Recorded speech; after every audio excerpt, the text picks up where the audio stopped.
All right, let's talk about something we all know a little too well: getting stuck repeating the same exact mistakes. You know what I'm talking about? At work, in our personal lives, with our health goals, that feeling of being on a hamster wheel you just can't get off of.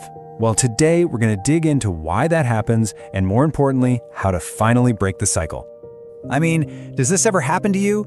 You make a mistake, you feel that awful sting of regret, you swear to yourself, never again, and then a week later, a month later, you're right back in the same spot.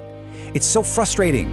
It's that feeling of being stuck in a loop that you just can't seem to think your way out of. And what's the first thing we do? We beat ourselves up, right? We say this exact thing. I should have known better. We blame our own intelligence or our willpower, thinking if we just tried harder, we'd finally learn.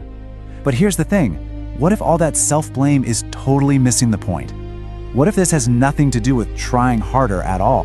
Because it doesn't. Let's reframe this whole thing right now. Repeating mistakes over and over isn't some deep character flaw.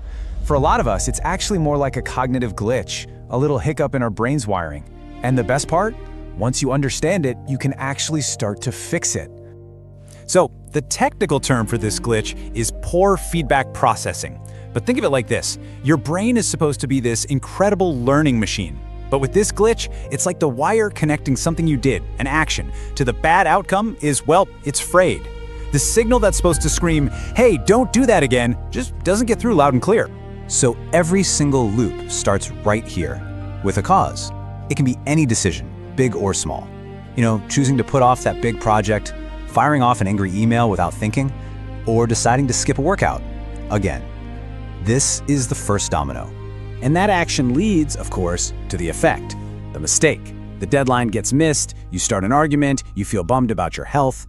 Now, for someone with poor feedback processing, the brain doesn't automatically build a strong, memorable bridge between that bad feeling and the action that caused it. And without that connection, the lesson doesn't stick, and the stage is set for a repeat performance.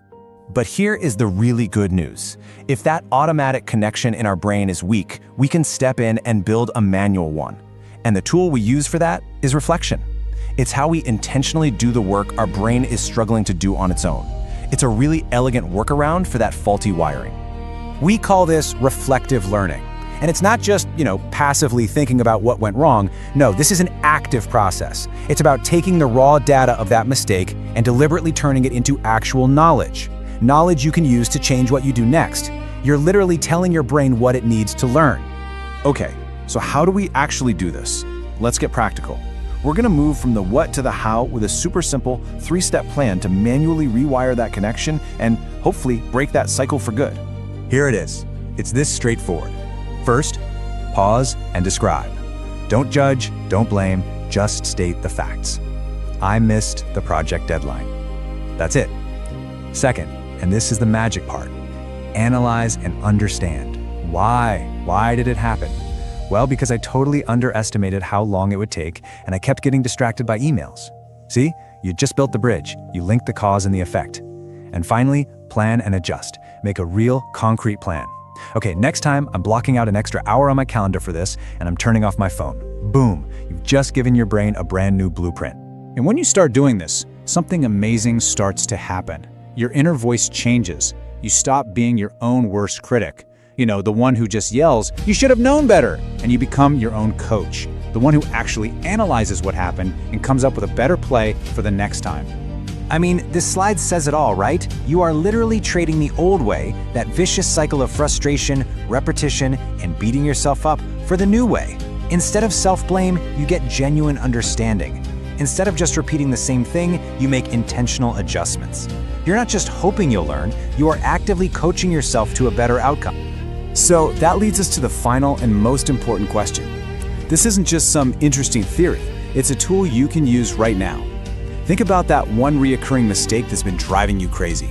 Now you have a totally new way to look at it and a plan to actually fix it. So, what mistake will you learn from first?